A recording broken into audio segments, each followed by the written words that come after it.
Sejam todos muito bem-vindos ao Cumbre Agrocast. Eu me chamo Felipe Treitinger, sou fundador da Cumbre, a sua escola de negócios e carreira para o agro.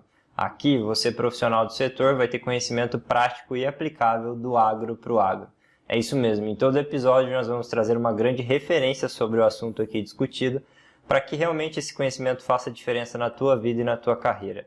A gente vai falar sobre marketing, vendas, estratégia, mercado de biológicos, defensivos, desenvolvimento pessoal, profissional, tecnologia, tudo isso e muito mais. Antes da gente começar esse episódio, eu quero fazer um super pedido para quem nos escuta e nos assiste pelo YouTube, para primeiro deixar teu like, se inscrever no nosso canal se você ainda não é inscrito.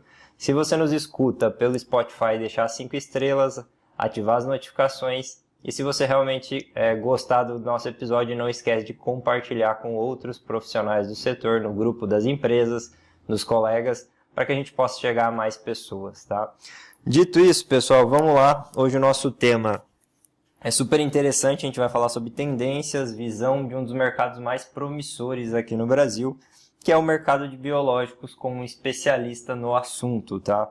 E para que eu não deixe passar nada aqui sobre a carreira dele, vou pegar aqui meu suporte. Ele é engenheiro agrônomo pela Exalc, meu doutor, MBA pela FGV, tem cursos de especialização em marketing na Inglaterra, não vou usar a falar este nome, depois eu deixo ele. Management pelo IMD da Suíça, Digital Transformation também pelo IMD. Curso sobre Science of Wellbeing pela Yale. Trabalhou em vários estados no Brasil, morou também no México, na Ásia, em Singapura. Começando pela Maná, depois Monsanto, seguindo Bayer e agora como CEO da Agrivale, uma das maiores empresas de biológicos do Brasil. Atua em diferentes funções de liderança em marketing, vendas e recursos humanos. Possui ampla experiência em equipes multidisciplinares e diversas. Também atua como cantor em bandas de blues, rock e heavy metal. Seja muito bem-vindo ao nosso podcast, André Craide. Obrigado, Felipe. É um prazer enorme estar aqui, mais uma vez participando dos eventos da Cumbre. Uma honra. Obrigado pelo convite e espero que a gente tenha um excelente bate-papo aqui. Vamos lá, tenho certeza que sim, Craig. Sempre aprendo contigo aqui. E vamos começar então o nosso episódio aqui sobre o mercado de biológicos, um tema bastante quente, né? E para trazer um primeiro contexto aqui, para quem nos ouve e nos assiste, tá, Craig? Qual que é o tamanho hoje o que você pode trazer, tá? Obviamente, o que é público. Qual que é o tamanho hoje da Agrivale em número de colaboradores, faturamento, se for possível de falar? Quais são os big numbers da companhia para quem ainda não conhece a Agrivale? Se quiser também trazer um pouquinho do histórico dela, quanto tempo está no mercado, fica super à vontade para o pessoal já conhecendo aqui a tua posição e a tua empresa. Legal, muito obrigado. Bom, a Agrivale tem 21 anos, no mês passado, em agosto, foi completado 21 anos de existência. Começou, obviamente, de uma maneira muito simples e inovadora, mas ainda muito simples. Com o crescimento do mercado, como você mesmo falou, houve uma demanda por profissionalização, investimentos na indústria. Então, teve a entrada aí do Tarpon 10B como investidor e aí sim o início de uma profissionalização maior do setor e, consequentemente, da Agrivale também. A gente hoje está com aproximadamente 450 funcionários e olhando muito para o futuro, visando passar de 1 bilhão de reais de faturamento, um mercado que todo mundo vem acompanhando, vem crescendo bastante, sim. Deve dar uma desacelerada aí nesse ano e no próximo ano, mas continua crescendo. A gente pode falar um pouquinho mais desses números ali na frente, mas a gente vê hoje que esse mercado pode multiplicar aí por 3 ou 4 vezes nos próximos 5 a 6 anos, tanto em volume quanto em valor, né? E é muito legal, eu gosto bastante de falar sobre esse setor que o Brasil vem se destacando num curto espaço de tempo. Então acho que dá para a gente tentar de novo analisar e comentar um pouquinho sobre o pioneirismo do Brasil em adoção de novas tecnologias, principalmente as que são sustentáveis, né? Ou visando a regeneração do solo e um sistema produtivo mais sustentável. Muito bom, Craig. E até você falou um pouco na tua resposta agora, né, sobre o tamanho de mercado. Você pode trazer alguns dados para a gente aqui, até para o pessoal entender, né?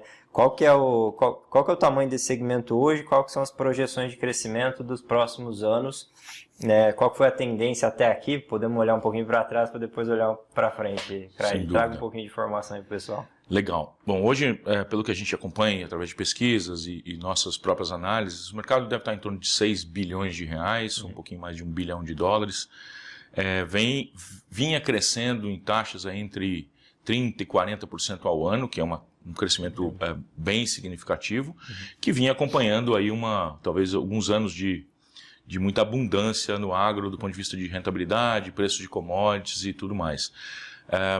Ele continua crescendo, a gente trabalha hoje com uma taxa aí de provavelmente entre 10% e 20% para os próximos 2, 3 anos, mas com grande chance desse crescimento acelerar. Olhando para médio, longo prazo, a gente estima aí alguma coisa entre 25 e 30 bilhões de reais por volta do ano de 2030. Então a gente está falando aí de multiplicar esse mercado por 4 vezes em 6 ou 7 anos a partir de agora. E por que essa taxa de crescimento, que a gente acredita muito nessa taxa de crescimento, porque diferente das outras revoluções agrícolas que eu tive privilégio de participar, né? Primeiro da agricultura mais conservacionista com plantio direto e depois com a biotecnologia, tive a oportunidade de lançar a soja RR no Brasil enquanto eu estava na Monsanto, e agora com a revolução da agricultura regenerativa, tem uma diferença muito grande dessa revolução da agricultura regenerativa quando comparado com a da biotecnologia, que é onde o consumidor é que está pedindo isso. A demanda vem do consumidor de alimento. E muitos lembram de como foi a chegada dos transgênicos, o consumidor não queria.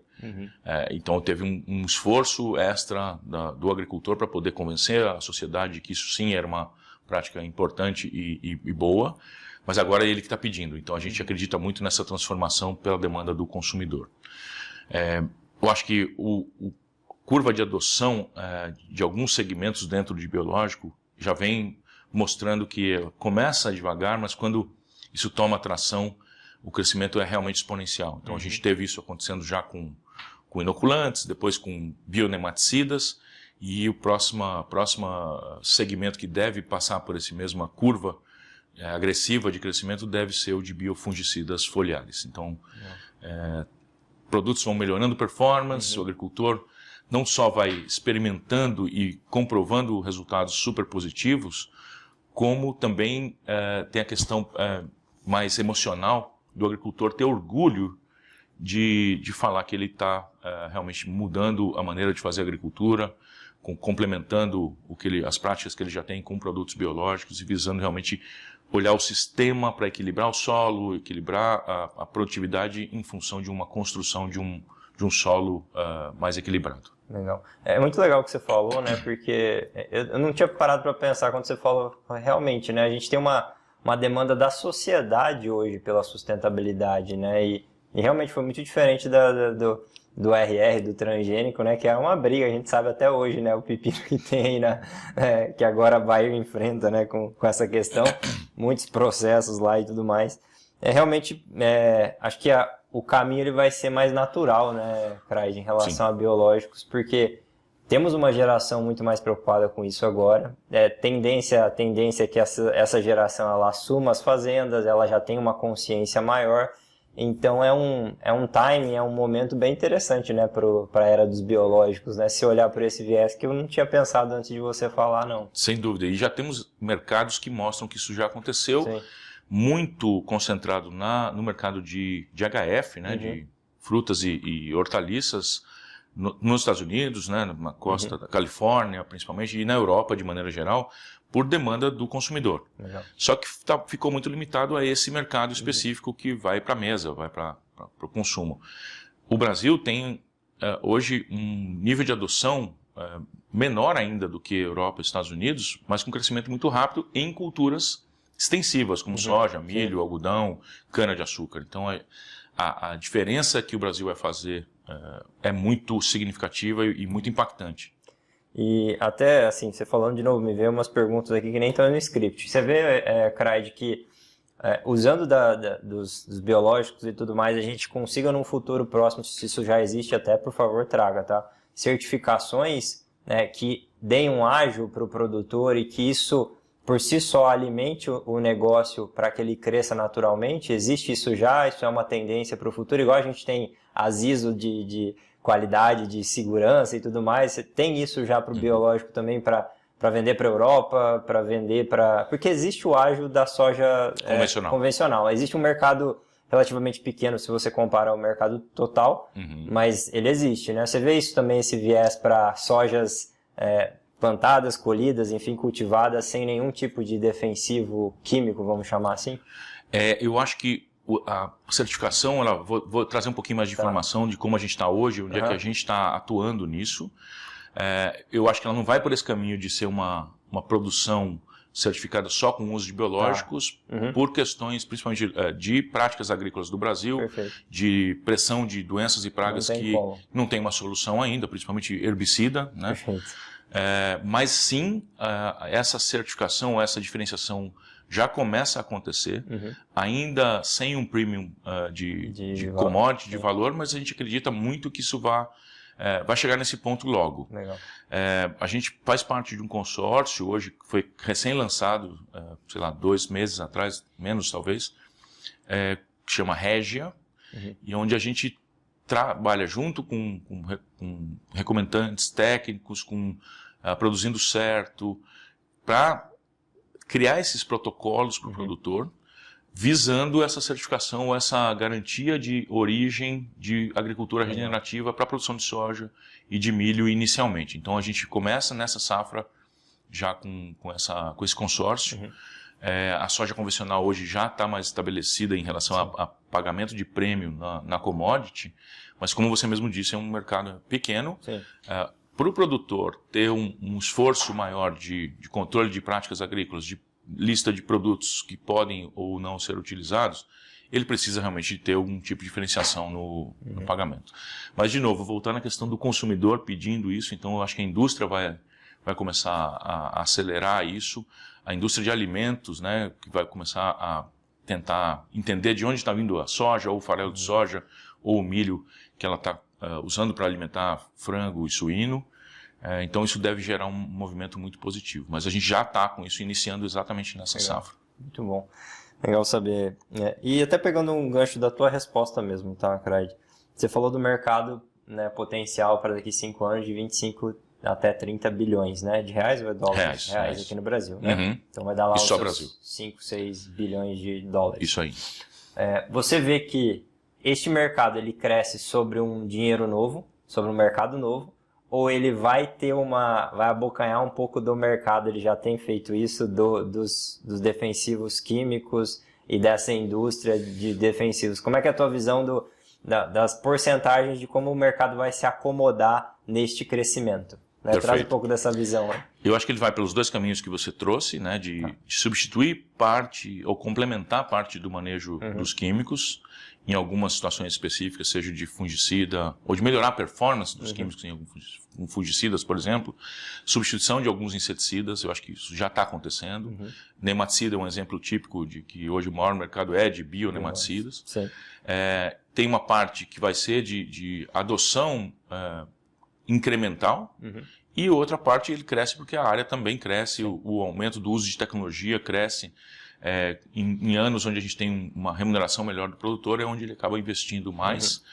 E realmente, o que eu acho que vai fazer a diferença é a gente entender quais são as contribuições que os biológicos podem trazer. E, no meu ponto de vista, eu venho aprendendo nesse 1 ano e meio de Agrivale, que as possibilidades são infinitas. Né? A combinação de micro-organismos e a resposta dele a diferentes condições edafoclimáticas, a culturas, e o olhar mais sistêmico, e não só quero combater uma praga da soja, é olhar como é que eu construo esse sistema, esse solo ao longo do tempo, entendendo soja milho, soja algodão, cana, trigo, isso tudo tá dentro de um sistema que a gente tem que construir junto. Né? A própria evolução das análises de metagenômica, de microbiota de solos, tem trazido muita luz para onde a gente pode atuar e de maneira muito específica. Então, aquela coisa da receita que serve para todo mundo cada vez mais funciona menos. Sim, sim. Então eu acho que vai vir um pouco de substituição, um pouco de crescimento e de maior adoção, e outra de vegetativo em relação ao crescimento de área plantada mesmo, no mercado crescendo como um todo. Se você analisar o que eu falei antes do mercado americano e europeu, hoje mais ou menos entre 20% e 25%, o valor do mercado de biológico é mais ou menos 20% a 25% do mercado de químicos. No Brasil, na América Latina, de maneira geral, a gente está em torno de 10%. Perfeito. Então, isso tem muito para crescer, e o tamanho do mercado sendo maior, então esses 5 ou 6 bi de dólar deve corresponder aí a mais ou menos 20% a 25% de um mercado que pode chegar, por exemplo, aos 22 de dólar no químico. Perfeito. E assim, a gente está comentando sobre crescimento, né, Craig? Como é que você traria ali o posicionamento da Agrivale hoje dentro desse contexto, né? A gente tem N empresas, né, no mercado de biológicos, algumas, como no caso da Agrivale, que tem a pesquisa e desenvolvimento, e outras que comercializam, trazendo um paralelo, um pós-patente ou um negócio ali que já está gerações, né? Depois eu quero que você fale um pouco sobre isso também. E a gente tem as grandes empresas olhando para esse mercado e falando, bom, se eu já vou perder um pouquinho aqui no químico, eu que não vou ficar para trás, e viu que, eu estava comentando, né? Viu que a água tá morna, vai entrar de bico daqui a pouco, né? Já está começando.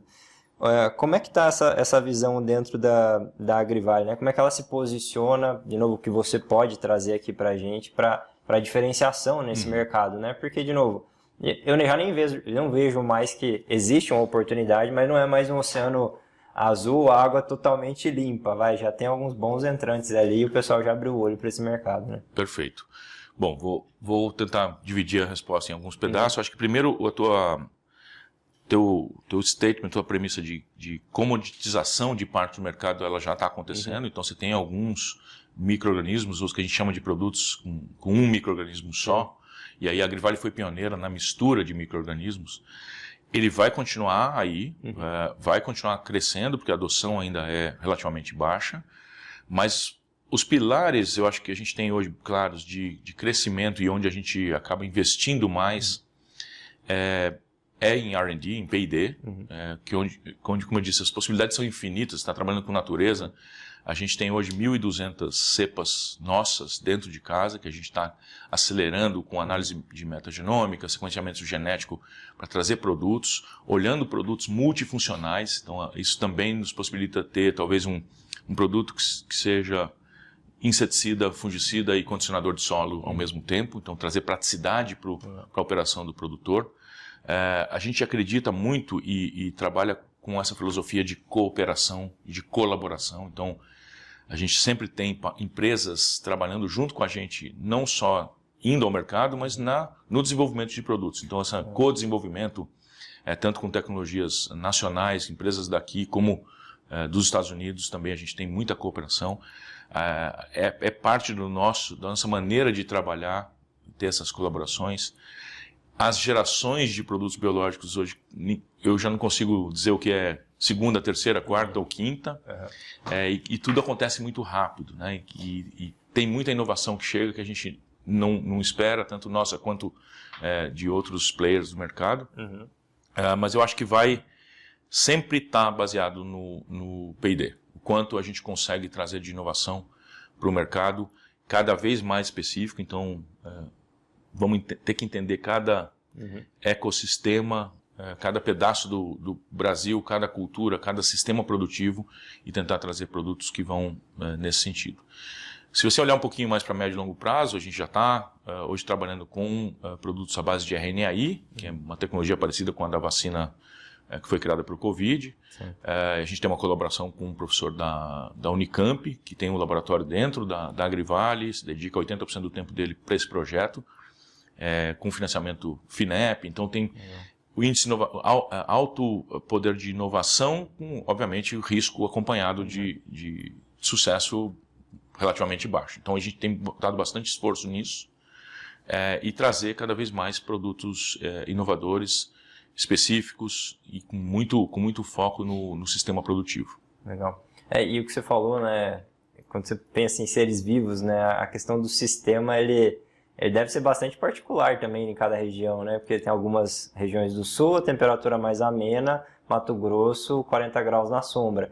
Então, o comportamento de um ser vivo lá não é o mesmo que aqui, ou vice-versa, né? Então, existe uma complexidade de olhar como um ecossistema, né, Craig, quando você fala de biológicos, que talvez num outro mercado, de novo, isso é o prêmio que vocês têm até em relação à margem e tudo mais, porque é mais complexo, né? Se você for analisar até para a adoção, eu acredito que existe uma resistência para alguns perfis de produtores, de olhar e falar assim, tá, mas tempo de vida também, né? Aquela coisa que é mais complexo. Então, se você está num mercado que, de certa forma, ele exige mais de você em complexidade, você também vai ter um prêmio sobre isso, né? Então, uma coisa tem que balancear a outra até para financiar esse P&D, para as coisas conseguir evoluir, né, a partir disso, né? É bem interessante. Então, acho que esse é um ponto bem legal que você trouxe, Felipe, porque esse investimento em P&D não é só na descoberta de novos micro-organismos ou no desenvolvimento de micro-organismos, é em tecnologia de formulação, porque hoje a gente fala, não adianta você ter uma concentração específica dentro de um produto biológico, o que você precisa garantir é a viabilidade desse micro-organismo quando ele estiver em contato com a praga, com a doença na planta, na condição de lavoura. Então, no Mato Grosso vai ser uma, no Rio Grande do Sul vai ser outra, na Bahia vai ser outra. Então, essa que é a grande diferencial, e a gente tem investido muito na questão de tecnologia de formulação, de nanoencapsulamento, de uma série de iniciativas onde você consegue ter uma maior viabilidade do produto na lavoura e também shelf life, né, que é um desafio da indústria. Sim. Tem melhorado bastante, e a gente tem dentro da Agrivalho hoje gente trabalhando todos os dias para melhorar a shelf life, para a estabilização de formulações que tenham, e sempre olhando para o que ajuda na operação do produtor, não só na questão de controle de pragas e doenças, mas como é que eu posso fazer o meu produto não ter que modificar nenhum momento a operação do produtor naquela correria de plantio, de pulverização, né, que a gente sabe. Então a gente hoje não tem nenhum produto que trabalha com cadeia de frio, né? A gente sempre trabalha com compatibilidade com os principais produtos utilizados pelos produtores no mercado. Então, se a gente tem uma compatibilidade menor, o produto nem avança, ele não é lançado caso essa parte operacional não seja atendida. Porque isso aí que você trouxe é interessante, né? Dificilmente o produtor você vai chegar, biológico, inovação para mim, vou testar aqui. Não, mas você tem que fazer isolado, viu? Você pega seu pulverizador, bota só ele, porque ele não tem compatibilidade com o fungicida, com o herbicida, com o micro que você usa. Ele vai falar assim, mas você sabe quanto custa o meu custo de operação aqui? Então custa mais tantos reais por hectare só para eu aplicar isso aqui, que eu ainda estou querendo ver como é que é, para daí pensar se faz sentido ou não faz. Não vai fazer. Não vai. A conversa nem continua. Nem continua. Fala, obrigado, próximo. E até não necessariamente fazer sozinho, mas fala assim, se você tem que ter uma sequência, um ritual de diluição, ordem, isso aí, eu falo, você começa a conversar com o produtor, no momento que ele está no calor da operação, ele não faz. Não faz. Você pode até comprar ali, às vezes, mas vai fazer a primeira não com muita vontade e depois não vai seguir, né? Então a gente usa isso como um norte mesmo de direcionamento para o P&D, para que isso não seja um empecilho. Limitador, né, do crescimento do negócio. E explica para a gente um pouco, Craig, em relação às gerações. Eu confesso que não tenho conhecimento sobre isso, então se puder trazer, eu acredito que tem bastante gente também que não entende muito bem como que funciona isso na questão de biológicos. Eu vi uma notícia, de novo, você falou, não sei se está na terceira, quarta ou quinta, como é que essas gerações aí de biológico, como é que isso evoluiu? Eu acho que eu não vou me arriscar a categorizar as gerações, mas vou trazer um pouquinho do que está acontecendo, e eu acho que aí estamos falando de terceira, quarta e quinta gerações. A gente tem os organismos single, ou que estão sozinhos, que já tem aí 30, 40 anos, né? Bovéria, Metarrhizium, esses outros. Tem a questão das misturas, visando maior espectro de controle, ou diferentes estágios de desenvolvimento de uma determinada praga, como nematicida, bionematicida. A gente tem a questão das formulações, né, de shelf life, garantindo que você pode utilizar no Mato Grosso às 2 da tarde, que o produto não vai perder performance por causa de temperatura. Depois você tem nanotecnologia, encapsulamento como uma dessas novas gerações também. O RNAi, que a gente falou anteriormente, que seria talvez a quarta ou quinta geração, com uma visão de um prazo um pouco maior. Uma discussão muito grande em relação aos metabólitos, né, porque os micro-organismos, principalmente as bactérias, acabam produzindo metabólitos que têm efeito fungicida, inseticida. Isso também é uma discussão de regulatório, como é que isso vai ser tratado, né? Se você tem um metabólito que tem uma função específica, e você não tem mais a carga biológica do micro-organismo no produto, esse produto, como é que ele é tratado dentro do Ministério da Agricultura, nos órgãos reguladores? Então a gente tem aí um monte de frentes com tecnologias diferentes que são chamadas das gerações. Eu parei de tentar categorizar essas gerações porque isso pode acontecer tudo ao mesmo tempo. Então, o RNAi talvez um pouquinho mais para frente. Bioherbicidas é uma discussão muito grande, a gente escuta muita iniciativa de pesquisa aqui ou ali, mas ainda não existe um produto comercial que tenha eficiência, né? Então a gente tem, como eu digo, muita diversão garantida aí para o futuro em relação com a combinação dessas tecnologias que a gente consegue colocar tudo junto. A gente olha muito nessa questão do espectro de controle multifuncional, produtos multifuncionais que podem trazer praticidade para o produtor e ir ajustando a carga biológica do sistema produtivo ao longo do tempo. Legal. Bom, o papo está muito legal. Vou fazer só um convite rápido aqui para todo mundo que nos assiste e nos escuta para a nossa próxima imersão presencial com C-Levels do agronegócio, tá? Então, é uma proposta exclusiva para lideranças do setor, então você precisa ter uma posição de pelo menos gerente, diretor ou C-Level, coordenadores também. Fica aqui meu convite para todos esses profissionais, a gente está deixando um QR Code aqui na tela e o link na descrição para todo mundo que tem interesse, tá? Você vai fazer um pré-cadastro, depois disso alguém da equipe, a equipe da Cumbre vai entrar em contato contigo para entender de fato se é o melhor momento para você fazer essa imersão. E fica aqui meu convite, depois a gente te explica no detalhe como isso funciona a partir dessa seleção. E daí você vai participar desse evento, vai poder trocar experiências com CEOs do agronegócio, tá? Voltando aqui para a nossa conversa então, Craig, vamos falar um pouco da tua chegada da Agrivale, né? Como você disse que faz um ano e pouquinho, um ano e meio que você está lá. E algumas mudanças aconteceram, né, da tua chegada, desde a equipe até um pouco de como analisar o mercado e base a tua experiência também, que você já tem aí de 27 anos de mercado. Você pode trazer um pouquinho para o pessoal como é que foi essa chegada, esse desafio novo, esse processo para entender o mercado e tomar decisões nesse 1 ano e meio? Está sendo um desafio importante, mas muito legal, muito divertido, né? Eu acho que depois de mais de 25 anos de carreira, a gente acaba acumulando experiências e aprendizado. Então, o fato de ser um mercado novo, com taxas de crescimento altas, tem uma demanda por profissionalização, por maior cadência no crescimento de uma companhia como a Agrivale, num curto espaço de tempo. Então, o nosso olhar é muito para isso. Como é que a gente estrutura, como é que a gente fortalece o alicerce da companhia para acompanhar e para liderar o crescimento desse mercado que vai acontecer. Então, de novo, P&D, eu acho que é uma das mudanças que a gente implementou e vem implementando, que é realmente olhar para o P&D com uma visão mais sistêmica, com uma produção de novos produtos, uma quantidade e uma velocidade maior, né, através de ferramentas tecnológicas que a gente vem utilizando, visando atender mercados diferentes ao mesmo tempo. Então, aquela história de one size fits all não vai funcionar, a gente olha muito para segmentar isso. E uma coisa que você já conhece e sabe que eu gosto muito, que são as pessoas, né? Eu acho que produtos de alta tecnologia e de alta performance são excelentes e são necessários, mas a parte principal de qualquer empresa, de qualquer setor, vai ser sempre a qualidade do capital humano que está ali dentro, de como é que a gente não só chega ao mercado, como atende nossos clientes, como a gente forma as equipes e principalmente como é que a gente alinha o propósito das pessoas que estão dentro da empresa com o propósito da empresa. E isso a gente sente, né?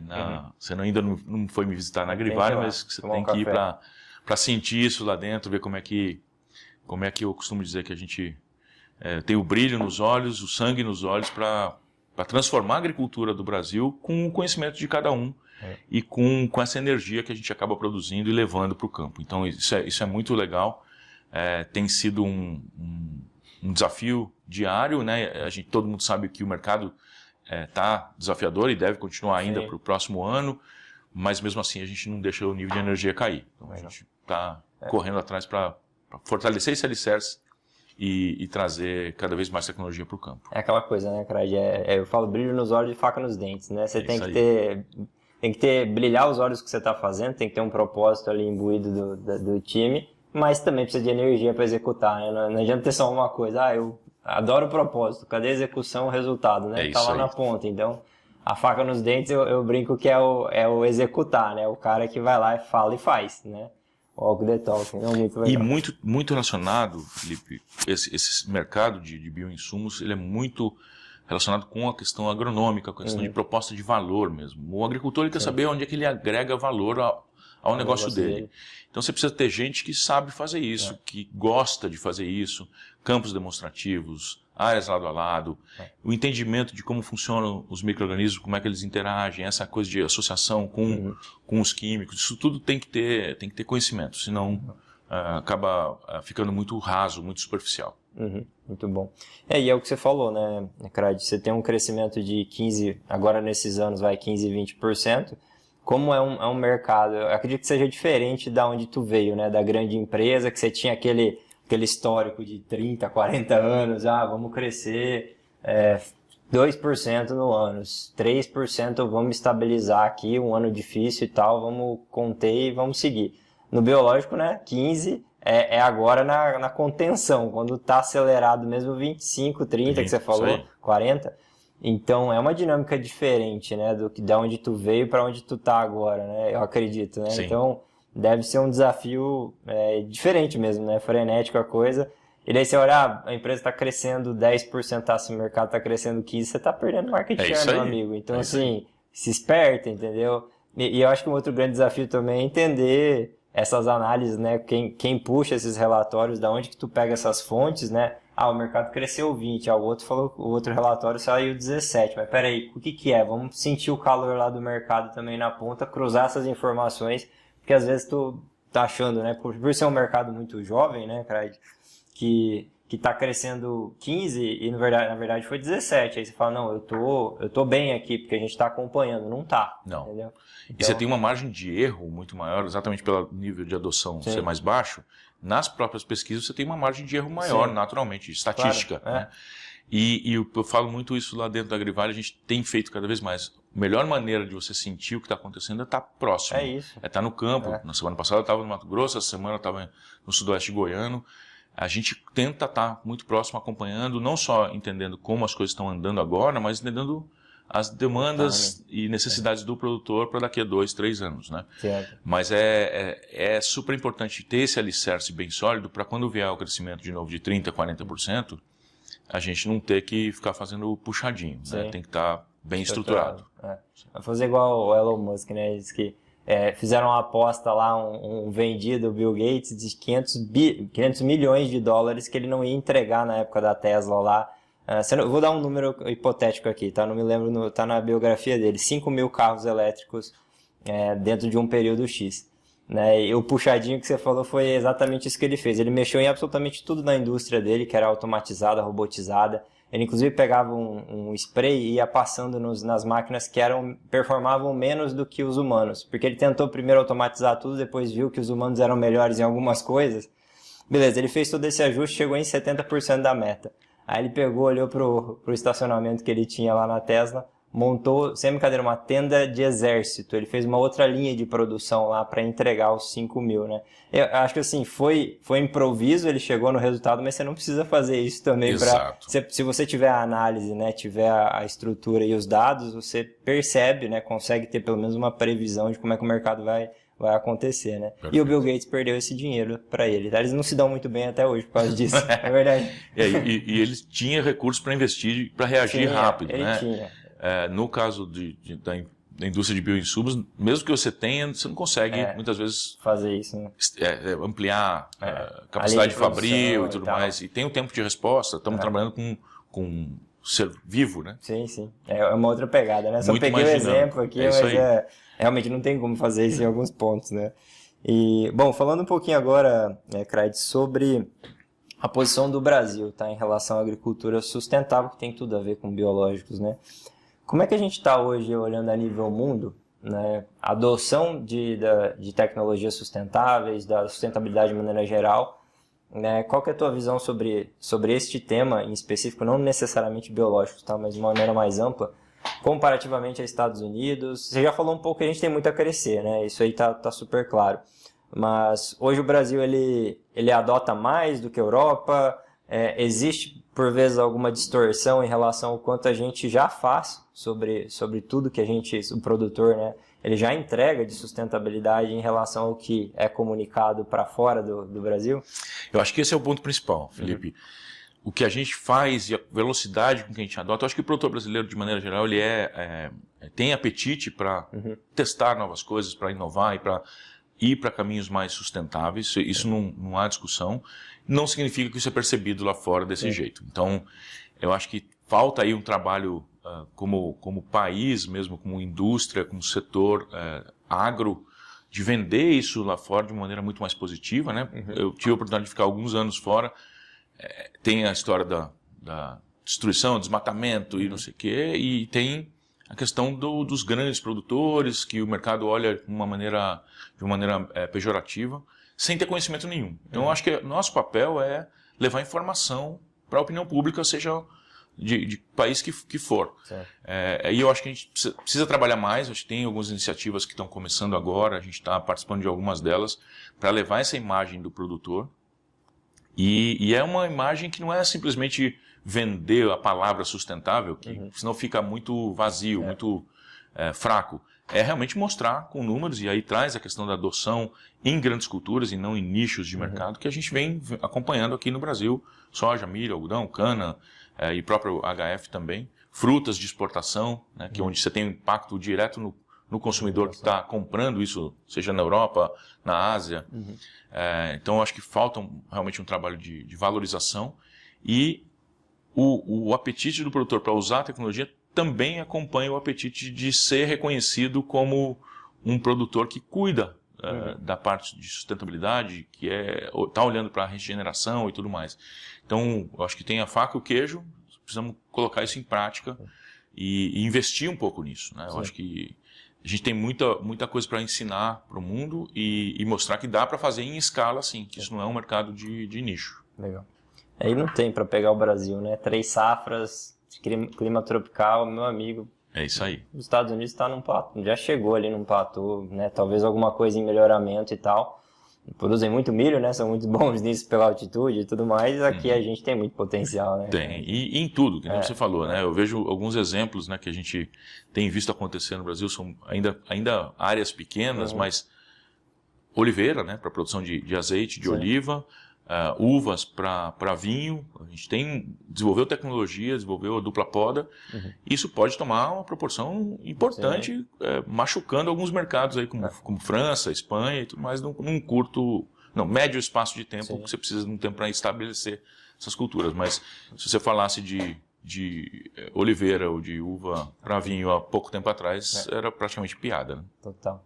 Fora o potencial da verticalização, né, do negócio em si. A gente já basicamente exporta commodity, né? Se a gente tivesse um parque industrial, um negócio realmente para fazer acontecer, o Brasil já é imparável, na minha percepção, em relação ao mundo da agricultura. Ninguém segura. Não tem como. Não. Assim, pode falar o que for, pode trazer a informação que quiser, fake news, a gente não vai parar, a gente vai continuar crescendo. Agora, se tivesse isso tudo, essa combinação de uma boa comunicação com verticalização, com todo o potencial que a gente tem, desde de áreas ainda degradadas, que ainda existe muito, né, sem derrubar nenhuma árvore, né, a mais, absolutamente, né, tudo dentro da lei. É isso aí. A gente sim. É eficiência produtiva mesmo, e aproveitar o que já está aí. Isso eu acho, os recursos da natureza que estão disponíveis, sem nenhum tipo de dano. Eu tive até semana passada eu estava na 163, ali em Lucas do Verde, e eu me assustei com o preço do etanol de milho, que está lá. Eu lembro, há poucos anos, eu andava na região de Piracicaba, era o etanol mais barato do Brasil. Hoje, em Lucas do Rio Verde, o etanol é mais barato do que em Piracicaba. Interessante. Então, por causa dos parques fabris que tem lá de etanol de milho, que é uma outra indústria muito de verticalização, né, com confinamento atrelado, com o uso dos subprodutos e tudo mais. Então, tem... É isso. Quando a gente decide entrar, a gente entra para valer, né? Assim, tem muito potencial, né? E assim, Craig, você falou um pouco também sobre shelf life, né? Sobre tempo de vida ali de prateleira. Queria que você trouxesse um pouquinho de como que isso evoluiu já nos últimos anos em biológicos, né? Você falou que é um desafio, vocês têm trabalhado, né, fortemente nisso em uma das linhas de pesquisa. Né? Como é que está isso hoje, como é que era aí alguns anos atrás e como é que você vê também a perspectiva de que o biológico, naturalmente ele vai ter, mesmo no médio e longo prazo, um tempo de vida menor por ser vivo. É impossível ou não é impossível, me traga um pouco aí da tua visão de como que esse mercado avança também, em relação a esse desafio que existe, né? Eu acho que ele vem avançando bastante, de maneira bem significativa, mas eu concordo. Como se trata de organismos vivos, vai ser difícil ter um shelf life de 5 anos, 6 anos. Estabilizador lá que vai... Exatamente. Sim. Mas a gente tem hoje saindo de produtos há pouco tempo atrás, 2 meses, 3 meses de shelf life, para produtos de 2 anos de shelf life, sem refrigeração, como eu disse, em temperatura ambiente. Ou a gente tem na Agrivale produtos de 2 anos, de 18 meses, 16 meses, de uma maneira muito tranquila. Assim, vem evoluindo cada vez mais, mas já é um produto que você consegue fazer duas safras e meia, sem ter muita preocupação de perda, né? Tanto para quem comprou quanto para a gente na indústria. Então, por isso a gente coloca bastante esforço e recursos nesse desenvolvimento. Mas já tem uma quantidade boa de produtos com 1 ano e meio, 2 anos de shelf life, sem refrigeração. Ô, Craig, indo agora para um outro caminho aí, eu quero que você conte um pouco dessa história de IA e biológicos dentro da Agrivale, a compra que vocês fizeram aí, o aporte que vocês fizeram numa empresa de inteligência artificial. Como é que é essa combinação aí, que frutos que podem surgir dessa parceria? Legal, Felipe, é um tema muito interessante e de novo, outro tema infinito, né? A gente vai ter muita coisa chegando nova no mercado e a gente tem que estar atento ao que está acontecendo e aproveitar essas caronas. A gente decidiu fazer um investimento numa empresa que chama By Mycel, lá em Ribeirão Preto, uma startup com pesquisadores muito competentes da USP de lá. E a gente tem algumas frentes que a gente atua junto com a By Mycel, uma parceria muito, muito legal, está começando e a gente vê frutos bons para serem colhidos aí nos próximos meses. Então a gente tem uma frente que nos ajuda e nos auxilia na questão do P&D, da aceleração do desenvolvimento de novas cepas, ou entendimento da funcionalidade de cada uma dessas novas cepas, das 1.200 que a gente tem. Então hoje a gente analisa aí 40, 60 por mês, onde o sequenciamento genético dessa cepa é feito, comparado com um banco de dados global, e esse direcionamento chega mais rápido em relação a potencial uso dessa cepa ou potencial funcionalidade dessas cepas. Esse é um primeiro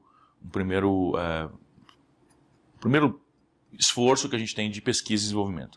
O outro é de análise de solo para entender como é que está a microbiota do solo. Ou seja, quando a gente fala de biológicos produtor, a gente está falando da condição que o solo dele se encontra naquele momento. Através de análise de DNA a gente consegue qualificar e quantificar os micro-organismos que ele tem nas glebas produtivas dele, tanto para os organismos benéficos quanto para os patógenos que estão presentes lá. Então a gente consegue identificar os produtos se ele vem usando biológico, como é que isso vem melhorando o solo dele e qual é a pressão de patógenos que ele tem, seja Fusarium, Rhizoctonia, mofo branco, isso tudo aparece ali.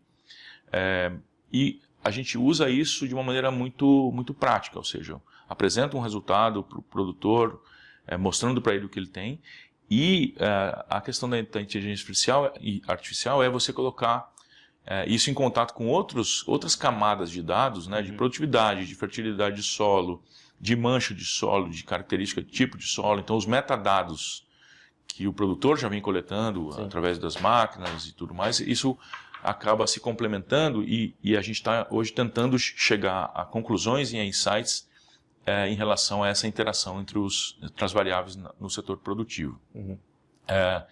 E acho que um outro uso que aí não é relacionado com a nossa parceria com a BioMyCell é a utilização de inteligência artificial ou de machine learning no nosso processo de fermentação de bactérias, por exemplo. A gente tem lá o nosso bioreator que coleta dados o tempo todo. Então a gente tem um acúmulo de dados enorme das centenas de variáveis dentro desse processo de fermentação e de reprodução dos micro-organismos. A gente, no futuro bem próximo, já vai ter a inserção de machine learning para ajustar essas variáveis real-time e ganhar eficiência no processo produtivo, seja em concentração, seja em tempo de fermentação até a gente ter a concentração desejada. Então isso tudo vem acontecendo enquanto a gente está conversando aqui. Não, muito bom, né? E não tem como, né? Fred, você tem o processo, aí você coloca a IA para fazer esses cruzamentos, obviamente, né? Cheat in, cheat out, né? Se colocar dados errados lá, vai sair, você vai se direcionar para o caminho errado, né? Mas se você tiver um processo bem estruturado, com uma equipe que sabe que tipo de dado que você está analisando, né? Para que ela te ajude, né? Isso tem uma eficiência que nenhum ser humano é capaz de acompanhar, né? Sim. Isso a gente deixa para a máquina, né? As outras coisas, igual a gente já falou em outras oportunidades, são coisas humanas, né? Isso aí. A gente explora o que a gente sabe fazer, que não é imitável. Né? E isso vai também dar um direcionamento mais preciso do que, conforme essas análises vão acontecendo em maior escala, e a gente viu isso acontecendo com a análise físico-química de solo há 30, 40 anos, a gente vai começar a entender a necessidade de cada área e desenvolver produtos específicos para aquilo lá. Então isso tem uma riqueza muito grande de informação que está sendo construída aí. Você traz a base, né? A base para aquele perfil de solo, para aquele ambiente. Óbvio, vai ter muito cruzamento de informações, você acabou de falar, né? Agora há pouco, da complexidade que é o sistema, né? E a gente sabe, né? Quando tem interação com o ser vivo. E o sonho é chegar numa análise preditiva, dizendo se isso continuar desse jeito, né? Você vai ter um problema X ou vai ter um ganho de produtividade Y em função do que está acontecendo com o teu solo e o teu sistema produtivo. Muito legal isso. É o futuro, minha gente. Isso aí. Vamos lá. E ele vem rápido. Ele vem rápido, né? Gradualmente, de repente. Vamos lá, Craig. Indo mais agora para perguntas do âmbito pessoal, tá, Craig? E depois a gente já vai pro pinga-fogo aqui para finalizar. Me fala um pouco sobre as suas experiências multiculturais no México e em Singapura e que lições que você traz para o nosso ouvinte sobre diversidade dentro de diversidade de equipes, né? Aplicando hoje na tua empresa, na empresa que tu lidera, mas também nas outras, né? Tua experiência sobre isso. Conta um pouquinho para nós. Legal. Eu gosto muito desse tema e eu acho que eu aprendi muito e venho utilizando esse aprendizado e essa experiência todo dia. A gente fala muito em diversidade, eu acredito muito na questão da diversidade cognitiva. Então acho que você tem uma combinação de experiência e de conhecimento técnico que tem que ser aplicado de maneira diferente em função da cultura que você está trabalhando, do estágio de desenvolvimento ou de avanço tecnológico daquele lugar que você está implementando isso. Então, eu tive essas experiências na Ásia, principalmente, onde tinha um monte de países, diferentemente do que a gente tem aqui na América Latina, que a gente tem vários países, mas o idioma é parecido, o histórico de colonização é parecido, a religião não varia tanto assim.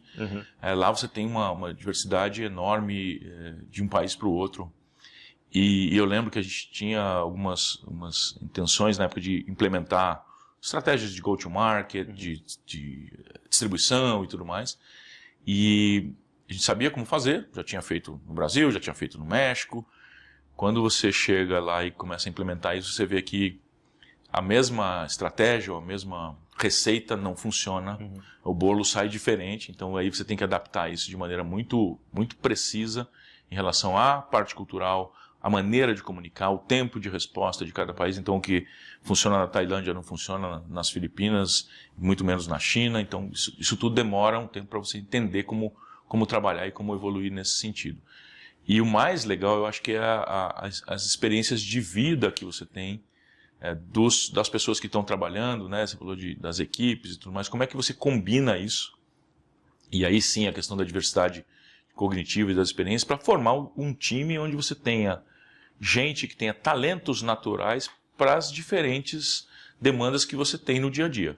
Então essa complementariedade de perfis, de experiência e de capacidade cognitiva ou de diversidade cognitiva, para mim é o segredo do sucesso de equipes de alta performance. Muito bom. E indo agora pro teu hobby aqui, tá? Você é vocalista de uma banda de rock, tá, Craig? Eu já ouvi falar que isso serve de terapia para você, fontes seguras, tá? Qual que é a importância na tua vida sobre ter essas válvulas de escape, né, numa vida executiva, já que o dia a dia ele pode ser bastante intenso? Comenta um pouquinho sobre esse balanço aí pro pessoal. Eu acho, Felipe, que sim, eu gosto muito de música desde pequeno, sempre tive banda desde os meus 14 anos de idade. E é um momento onde eu realmente dedico para mim, para ter um momento onde você se separa dos problemas e das questões que a gente pensa no dia a dia, né? Assim como tem a estrada, a terapia, onde você está dirigindo sozinho, que você fica pensando nas coisas normalmente de trabalho. Eu acho que há necessidade da gente ter horas ou minutos, muitas vezes, de dedicação para a gente mesmo. Seja para fazer alguma coisa que a gente gosta, seja para ficar em silêncio, refletindo sobre o momento daquele ser humano, André, naquele momento de vida dele, né? E a banda me ajuda muito, né? Além de ter pessoas que eu gosto muito tocando e cantando junto comigo, é um momento onde a gente está com o mesmo propósito, de se divertir, de ter um hobby de coisas que a gente gosta. Então eu uso muito, né? Estava te comentando aqui que amanhã mesmo tem ensaio para o show do dia 21, então são aí 2 ou 3 horas que trazem um momento, uma paz de espírito muito legal. E eu sinto isso na segunda-feira de trabalho, toda vez que acontece no final de semana. Isso dá para perceber que o nível de energia, o rejuvenescimento acontece nesses momentos. E não precisa ser, obviamente, banda. Se for banda de rock, melhor ainda. Mas pode ser um momento que você tira para... Né, isso aí. Me chama que eu vou. Mas pode ser uma caminhada, um contato com a natureza, um lugar que você nunca foi. Isso... A gente tem... Acho que a loucura do dia a dia tem deixado muito pouco tempo e muito pouca intenção para que isso aconteça de maneira mais frequente. Eu acho que a gente tem que resgatar um pouquinho isso. Tem que ser mais intencional, né? Poxa, esse tempo aqui é dedicado a mim, algo que eu não quero pensar em trabalho. E eu acho pouco provável, né, Craig, que com uma bateria, uma guitarra tocando, você consiga pensar em outra coisa que não aquele momento, né? E se pensar, erra. Se pensar, assim, vai errar a música, vai errar a letra. É isso aí. Então, você desconecta total, né, do negócio. Vamos para a última pergunta, daí a gente vai para o Pinga Fogo, tá, Craig? Bom. Conta pra gente o que te motivou a deixar uma carreira de multinacional para apostar nesse mercado de biológicos. Em que momento que você pensa que os profissionais eles têm que buscar outros desafios, né? Conta um pouco da tua experiência e a tua visão sobre isso. Legal. Uma excelente pergunta. Eu acho que vai muito do perfil, e você me conhece um pouco já, o meu perfil é mais agitadinho, né? Eu não consigo fazer a mesma coisa durante muito tempo, então eu gosto de mudar. Não precisa necessariamente mudar de função, mudar de empresa, mas sempre estar buscando um desafio a mais, um gosto diferente para você provar, né? Então acho que isso é super importante. Eu tive oportunidade de passar por várias áreas. Eu fiquei quase 18 anos na Bayer, fiquei quase 6 na Monsanto. Então passei por várias áreas, vários desafios diferentes, interessantes, aprendi muito. E com essa minha andança aí no México e Ásia e tudo mais, em algum momento eu senti necessidade primeiro de ter uma experiência fora do dia a dia de marketing, vendas, agronomia mesmo, né, onde eu tenho a minha formação. Foi quando eu consegui mudar minha carreira para trabalhar com recursos humanos, que era um sonho antigo desde 2009, estava no meu plano de carreira. Isso aconteceu 12 anos depois, né, por razões N, e foi uma experiência muito, muito legal, porque você tem, de novo, o maior potencial de sucesso está sempre baseado nas pessoas. E depois de um tempo eu acabei refletindo e falando assim, como é que eu posso usar essa experiência toda de multicultural em todo sentido, né? De cultura de sociedade com culturas agrícolas, para produzir um pouquinho mais ou contribuir um pouquinho mais para o nosso país, e para uma causa onde eu acredito muito, e todo mundo que está lá na Agrivale acredita hoje, é transformar a agricultura para uma agricultura melhor, e onde o Brasil possa ter um destaque maior ainda, que a gente tem capacidade de acelerar muito mais do que os outros. Então, achei a combinação de um desafio pessoal com um pouco de necessidade de contribuir mais para o nosso país, para a nossa sociedade e para a natureza de maneira geral. E você vê que E isso é a tua visão, né? Você acha que para os outros profissionais é isso também? Ou depende muito do perfil? Poxa, vou ficar aqui? Ou será que troco ou não troco?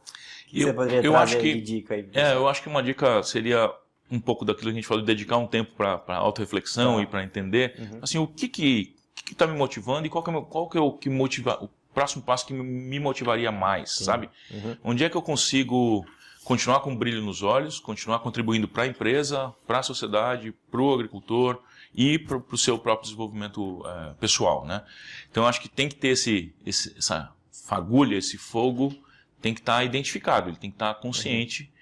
Caso contrário, você entra num que eu chamo de pega-7. Você entra naquela neutralidade e você corre o risco de não enxergar o que está acontecendo fora, depois de muitos anos, e corre o risco de se estagnar, né? Você começa a não ter tanta contribuição, né? E olhar um pouquinho mais para o que está acontecendo fora. Eu acho que isso é muito importante. Legal. E entender qual é a tua motivação, né? Eu acho que cada vez mais a gente tem que ter essa chama acesa e essa vontade de produzir mais, de trazer coisas novas, de contribuir mais, e sempre olhando as relações humanas dentro das empresas.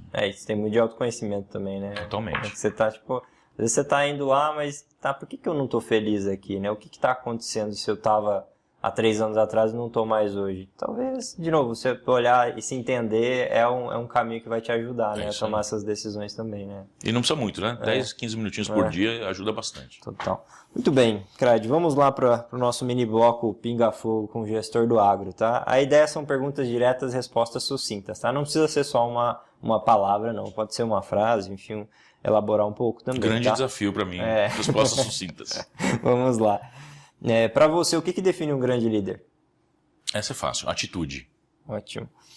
Uma equipe de alta performance é feita de experiências diferentes, de gente com experiências diferentes, de vida, não necessariamente o histórico técnico. Uma equipe, isso aqui eu já pedi. Quais os 3 maiores aprendizados da carreira até agora?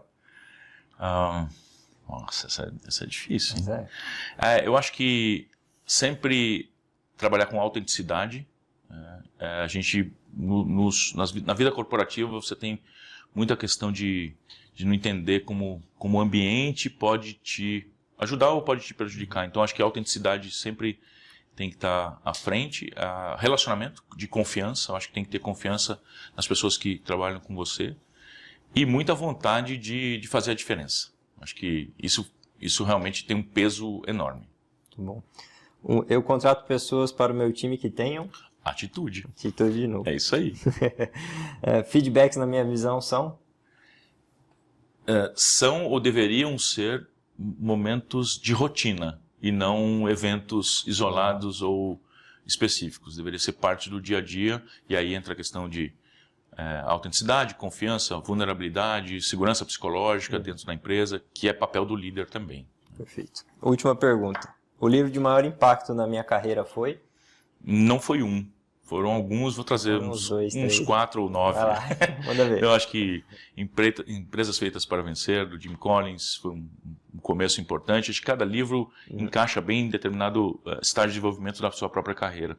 Depois, Rancharan, com execução, What Got You Here Won't Get You There, Marshall Goldsmith. Recentemente, Organizações Sem Medo, da Amy Edmondson, que trata muito de segurança psicológica. E ultimamente, o último que me marcou bastante foi o essencialismo, que com essa loucura do dia a dia, a nossa tendência é não priorizar bem as coisas, e a gente precisa priorizar. Perfeito. É do Greg? Alguma coisa. Eu esqueci o nome dele, mas é um excelente livro, tem audiobook também dele, bem legal. Bem bacana. Muito bem, Crad, estamos finalizando aqui nosso episódio, quero te agradecer imensamente aqui a presença. Aprendi demais contigo, agora eu estou mais apto a bater um papo aí sobre biológicos com a turma, tá? Muito bom, e tenho certeza está à disposição. Muito bom, tenho certeza que o pessoal também aprendeu demais. Quero deixar aberto também, Crad, se você quiser deixar suas redes sociais, Agrivale, eu sempre falo, né, para os CEOs aqui, se alguém quiser trabalhar contigo, como é que faz? Conta aí um pouco pro pessoal. Pode usar a câmera aí, fica à vontade para deixar um recado final também. Bom, Felipe, primeiro eu queria te agradecer de novo por estar aqui, é um prazer estar contribuindo aí para o crescimento da Cumbre e da influência que ela tem nos profissionais do agro, nos líderes do agro. A gente vai se encontrar no evento presencial em outubro. Eu estou, obviamente, nas LinkedIn, principalmente, para conhecer um pouquinho mais da Agrivale. Eu acho que a própria página do LinkedIn, nosso site, acessando as pessoas que trabalham lá. Então, a gente tem uma equipe relativamente enxuta, mas de fácil acesso. Então, só contactar a gente se conhece, se entende e busca oportunidades. E queria, de novo, agradecer a presença e espero que a gente possa ter mais bate-papos como esse e que cada um tenha bem claro o papel de contribuição para a agricultura do Brasil e que isso vai impactar aí essas bilhões de pessoas do mundo onde a gente tem a responsabilidade de alimentar. Então, é isso aí. Obrigado. Pessoal, é isso, Crad. Obrigado. Para quem não nos segue ainda nas redes sociais também da Cumbre, é cumbre.agro no Instagram e Cumbreagro no LinkedIn, tá? Não compartilhou o vídeo, não esquece, manda para os colegas, manda no grupo das empresas, que a gente está fazendo isso, de novo, com um propósito muito nobre de levar um conhecimento adiante para mais pessoas, para realmente ajudar o agronegócio através da educação, que esse é o papel da Cumbre, tá? Só agradeço a todo mundo que assistiu até o final aqui. Obrigado, um abraço e até o próximo episódio. Tchau!